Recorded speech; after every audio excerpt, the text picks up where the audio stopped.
నమస్కారం అండి అందరికీ. ఇప్పుడు మనము 10th క్లాసు సిబిఎస్ఈ బుక్స్ అయితే చూస్తున్నాము. దీంట్లో chapter 1 chemical reactions and equations. అంటే కెమికల్ రియాక్షన్స్ అనేవి ఎలా ఏర్పడతాయి, ఆ ఈక్వేషన్స్ ఎలా ఉంటాయి అనేసి. మనకు ఆర్ఆర్బీ ఎగ్జామ్స్లో అన్నింట్లో కూడా వెయిటేజ్ ఉన్న సబ్జెక్ట్ ఏదైనా ఉందంటే general science. So general science కనుక మనం బాగా ప్రిపేర్ అయితే మనకి ఇక్కడ చాలా స్కోరింగ్ అయితే చేయగలమండి. నేను చెప్పే బిట్ అంతా కూడా మీకు ఇంపార్టెంటే. యాక్టివిటీ చూద్దాము. ప్రతిదీ నేను మన చాప్టర్ వైజ్ వెళ్తానండి. చాప్టర్ వైజ్ వెళ్తాను. ప్రతి ఒక్క బిట్ ఎక్స్ప్లెయిన్ చేస్తా. ప్రతి ఒక్క యాక్టివిటీ ఏదైతే ఉందో అది ఎక్స్ప్లెయిన్ చేస్తాను. ప్రతిదీ మనకి ఎగ్జామ్లో ఏదైతే మనకి రావడానికి ఎక్కువ స్కోప్ ఉందో అది మాత్రమే మనం చాప్టర్ వైజ్ ఇంపార్టెంట్వన్నీ కూడా డిస్కస్ చేస్తూ వెళ్తామన్నమాట. ఓకే, ఇక్కడ చూడండి. First chapter 1 chemical reactions and equations. Milk is left at room temperature during summer. So ఇవన్నీ కూడా కెమికల్ రియాక్షన్స్కి ఎగ్జాంపుల్స్. అలా చెప్తున్నాడు. And iron tawa or pan or nail is left exposed to humid atmosphere అన్నాడు. ఓకేనా అండి. Next, grapes get fermented, food is cooked, food gets digested in our body, we respire. So ఇవన్నీ కూడా మనకి కెమికల్ రియాక్షన్స్కి ఎగ్జాంపుల్స్. ఓకేనా అండి. నెక్స్ట్ ఇక్కడ చూడండి.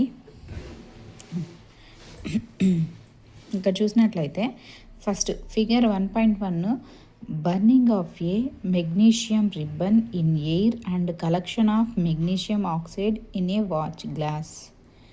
చూడండి, ఏం లేదండి. ఫస్ట్ ఏం తీసుకున్నాడంటే వాడు 1 by 1 చెప్తున్నాడు. ఫస్ట్ టంగ్ అంటే మనకి పట్టుకుంటాం కదా, వేడి తగలకుండా మనం పక్కడలాగా పట్టుకుంటాం కదా, ఇంట్లో వంటగదిలో ఎక్కువ యూజ్ చేస్తారు, దాన్ని టంగ్ అంటున్నాడు. మళ్ళీ మెగ్నీషియం రిబ్బన్ చూపించారు. నెక్స్ట్ ఇక్కడ ఫ్లేమ్, బర్నర్, మన క్యాండిల్ టైప్ కావచ్చు, ఒక బర్నర్ టైప్ కావచ్చు, ఏదైనా సరే ఫ్లేమ్ వచ్చింది. నెక్స్ట్ కింద చూసినట్టయితే ఒక వైట్ వాచ్ గ్లాస్, ఒక గ్లాస్ లాంటి తీసుకున్నారు. తర్వాత మెగ్నీషియం ఆక్సైడ్ అన్నారు. మెగ్నీషియం రిబ్బన్ అయితే పైన టంగ్కి పట్టుకొని ఉన్నారు. ఈ యాక్టివిటీలో అతను ఏం చెప్పాలి అని అనుకుంటున్నారంటే, మనము ఏదైనా ఒక మెగ్నీషియం రిబ్బన్ తీసుకొని ఫ్లేమ్ దగ్గర పెట్టుకొని దాన్ని బర్న్ చేసినప్పుడు అది ఏదైతే బర్న్ చేసిన తర్వాత ఒక పౌడర్ అనేది కింద మనకి ఆ ప్లేట్లో వాచ్ గ్లాస్లో పడుతుంది కదా, ఆ పౌడరే మెగ్నీషియం ఆక్సైడ్ అన్నాడండి. సో ఈ మెగ్నీషియం ఆక్సైడు ఎలా ఏర్పడిందంటే, ఎయిర్లో మనకి మెగ్నీషియం రిబ్బన్ అనేది మనకి ఎయిర్లో ఉన్న ఫ్లేమ్ ద్వారా మంటబెట్టి మనం అది ఫ్లేమ్ దగ్గర పెట్టినప్పుడు అది కాస్త పొడిగా మారి మెగ్నీషియం ఆక్సైడ్ కింద మారింది. సో మనకి క్వశ్చన్ ఎలా అడుగుతారంటే, ఇక్కడ చూడండి క్వశ్చన్ ఎలా ఫ్రేమ్ చేస్తారంటే, you must have observed the magnesium ribbon burns with a dazzling white flame and changes into white powder. This powder is magnesium oxide. It is formed due to the reaction between magnesium and oxygen present in the air అన్నాడు. ఏం లేదండి, మనం ఏదైతే magnesium ribbon flame దగ్గర పెట్టినప్పుడు పొడిగా మారింది కదా, ఆ పొడినే మెగ్నీషియం ఆక్సైడ్ అంటున్నాడు. ఆ మెగ్నీషియం ఆక్సైడ్ ఎలా మారిందనంటే, డార్జిలింగ్ వైట్ ఫ్లేమ్, మనం ఏది బర్న్ చేసినప్పుడు అది కాల్చినప్పుడు మనకి ఏమొచ్చిందంట, డార్జిలింగ్ వైట్ ఫ్లేమ్. సో మనకి క్వశ్చన్ ఎలా ఫ్రేమ్ చేస్తారంటే, మెగ్నీషియం రిబ్బన్ని కాల్చినప్పుడు ఆ వచ్చిన ఫ్లేమ్ కలర్ ఏంటి అని అడుగుతారు. డార్జిలింగ్ వైట్ ఫ్లేమ్ అని అంటారు. సో అలా ఇస్తారనమాట క్వశ్చన్ ఆన్సరు. నెక్స్ట్ అది ఎలా మారింది, ఆ పౌడర్ ఏ కలర్లో ఉంది, వైట్ కలర్లో పౌడర్ అయితే ఉంది. సో ఇక్కడ మనకి 2 టైప్స్గా క్వశ్చన్ రైస్ అయ్యే ఛాన్సెస్ ఉన్నాయన్నమాట. మెగ్నీషియం రిబ్బన్ని కాల్చినప్పుడు వచ్చిన పౌడర్ వచ్చి వైట్ కలర్లో ఉంది, ఆ కాల్చినప్పుడు వచ్చిన ఫ్లేమ్ వచ్చి డార్జిలింగ్ వైట్ కలర్ అయితే ఫ్లేమ్ ఉంది అని చెప్పి చెప్తారు. మనకు వచ్చిన రిజల్ట్ ఎలా వచ్చింది, మెగ్నీషియం ఆక్సైడ్ అయితే ఆ వాచ్ గ్లాస్లో మనం తీసుకోవడం జరిగింది. నెక్స్ట్ ఈ రియాక్షనే మనకి వేటి మధ్య జరిగింది, మెగ్నీషియానికి ఆక్సిజన్కి జరిగింది. సో ఎక్కడ, ఎయిర్లో మనకి జరిగిందన్నమాట. సో ఇదేనండి ఫస్ట్ యాక్టివిటీ. నెక్స్ట్ యాక్టివిటీ చెప్పారు. ఏమని చెప్పారు, యాక్టివిటీ 1.2 ఇది మనల్ని చేయమంటున్నారు. ఓకేనా. Take lead nitrate solution in a test tube. Test tube అంటే ఇలాగే ఉంటుందండి. అందులో లెడ్ నైట్రేట్ తీసుకోమంటున్నారు. అలాగే add potassium iodide solution to this.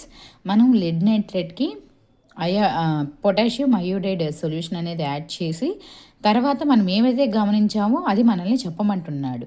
So దానికన్నా ముందు యాక్టివిటీ 1.3 చూస్తే take a few zinc granules in a conical flask or test tube అన్నాడు. మనకి ఇంతకుముందు చూసిన దాంట్లో సేమ్ ఇలాగే, ఇది ఆల్రెడీ చేసేసాడు, ఇది మనల్ని చేసి ఒకసారి చెక్ చేసుకోమంటున్నారు.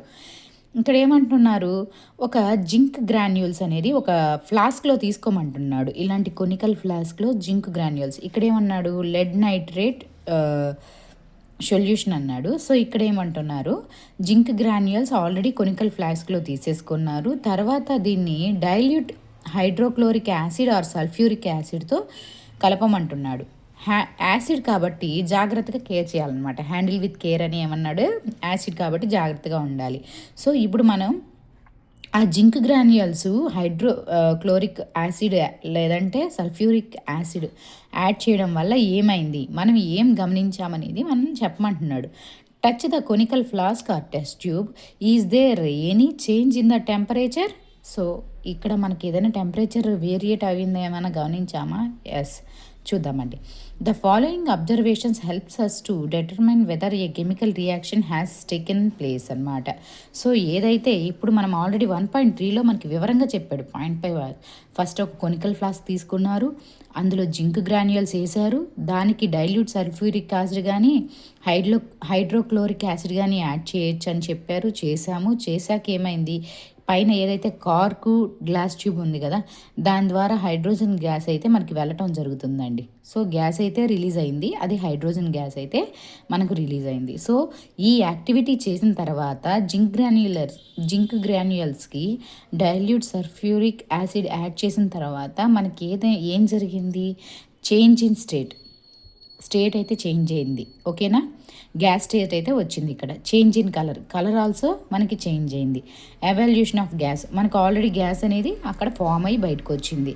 నెక్స్ట్ టెంపరేచర్ అనేది యాసిడ్ కాబట్టి మనం కలిపాక, సో ఏదైతే యాసిడ్ కలిపాక మనకి టెంపరేచర్ కూడా చేంజ్ అనేది జరిగింది. సో ఇలా ఏమంటున్నాడంటే, మనం ఈ యాక్టివిటీ అంటే మనకి ఇక్కడ మెయిన్ ఏం చెప్పదలుచుకున్నాడంటే అతను, మనం ఇలాగా కెమికల్స్ తీసుకొని వాటిలో మధ్య మనం ఏవైతే మనం యాడ్ చేస్తున్నామో, యాడ్ చేసిన తర్వాత సమ్ రియాక్షన్ అనేది జరుగుతుంది. ఆ రియాక్షనే కెమికల్ రియాక్షన్. సో మనకి కెమికల్ రియాక్షన్ అనేది ఖచ్చితంగా జరుగుతుందన్నమాట. సో అవి మనం గమనించుకోవాలి. ఇక్కడ కూడా మనల్ని క్వశ్చన్ ఎలా అడుగుతారంటే, జింక్ గ్రాన్యూల్స్కి ఏమి యాడ్ చేస్తే మనకి H2 గ్యాస్ అనేది రిలీజ్ అవుతుంది అనేసి ఖచ్చితంగా అడుగుతారండి. ఇక్కడ చూడండి, formation of hydrogen gas by action of dilute sulphuric acid on zinc. చూసారండి, జింక్కి మనం డైల్యూట్ సల్ఫ్యూరిక్ యాసిడ్ యాడ్ చేయడం వల్ల మనకి హైడ్రోజన్ గ్యాస్ అనేది ఫామ్ అయింది. క్వశ్చన్ ఇలాగే అడుగుతారు. సో వేటిని మనం హైడ్రోజన్ గ్యాస్ ఎలా ఏర్పడుతుంది, ఎలాగా, జింక్కి డైల్యూట్ సల్ఫ్యూరిక్ యాసిడ్ యాడ్ చేయడం వల్ల హైడ్రోజన్ ఏర్పడుతుంది. అలా మనకి బిట్స్ ఇస్తారు, వాళ్ళ ఆప్షన్స్ ఇస్తారు, అది మనం చెక్ చేసుకొని పెట్టుకోవాలి. ఓకేనా అండి. సో ఇప్పుడు అసలైన టాపిక్ ఏమంటే, ఇవి యాక్టివిటీస్ మనకి 10th స్టాండర్డ్ కాబట్టి వాళ్ళకి క్లాసెస్లో చేయిస్తారు. సో ఇక్కడ ఏమంటే, మనకి ఇక్కడ 1 by 1 మనం చదువుకుంటూ ఎగ్జామ్ పాయింట్ ఆఫ్ వ్యూలో మనకి ఏవైతే క్వశ్చన్స్ అడగచ్చు, ఎలా అడగచ్చు అన్న దాని గురించి మనం చెక్ చేసుకుంటూ వెళ్తాము, డిస్కస్ చేసుకుంటూ. ఒకసారి చూడండి, కెమికల్ ఈక్వేషన్స్ అన్నాడు. ఆల్రెడీ ఫస్ట్ పాయింట్ ఏం చెప్పాడు, magnesium ribbon is burnt in oxygen, it gets converted to magnesium oxide. ఎప్పుడైతే మెగ్నీషియాన్ని ఆక్సిజన్తో కలిపి మనం రియాక్షన్ చేయడం వల్ల మనకి ఏమొచ్చింది, మెగ్నీషియం ఆక్సైడ్ అనేది వచ్చింది. అదే వైట్ పౌడర్ అండి, మనం చూసాం కదా పైన ఫస్ట్ యాక్టివిటీ. సో ఇక్కడ కెమికల్ ఈక్వేషన్స్ అంటున్నాడు కాబట్టి మనకి క్వశ్చన్ ఎలా అడుగుతాడంటే, మనకి ఏవేవి రియాక్టెంట్స్, ఏవేవి ప్రొడక్ట్స్. సో చూడండి, మెగ్నీషియం ప్లస్ ఆక్సిజన్, ఈ రెండు కూడా రియాక్టెంట్స్. సో మనం ఇంతకుముందు చూసాం కదా, ఎయిర్లో మెగ్నీషియం రిబ్బన్ని బర్న్ చేయడం వల్ల మనకి మెగ్నీషియం ఆక్సైడ్ పౌడర్ అనేది వాచ్ గ్లాస్లో చూసాము అనేసి. సో అలాగే అండి, మెగ్నీషియం అనేది రియాక్టెంటే, ఆక్సిజన్ అనేది రియాక్టెంటే. మనకి ఇది రెండు రియాక్ట్ అయ్యి మనకి ఏమొచ్చింది, ప్రోడక్ట్ అనేది వచ్చింది. ఆ ప్రోడక్టే మెగ్నీషియం ఆక్సైడ్. నెక్స్ట్ టాపిక్ మళ్ళీ కంటిన్యూ చేద్దామండి. ఈ వీడియో మీకు నచ్చినట్లయితే సబ్స్క్రైబ్ చేసుకోండి, లైక్ చేయండి, షేర్ చేయండి. ప్రతిదీ కూడా మీకు అర్థమయ్యేటట్టు నేను చెప్తానండి. థ్యాంక్ యూ అండి.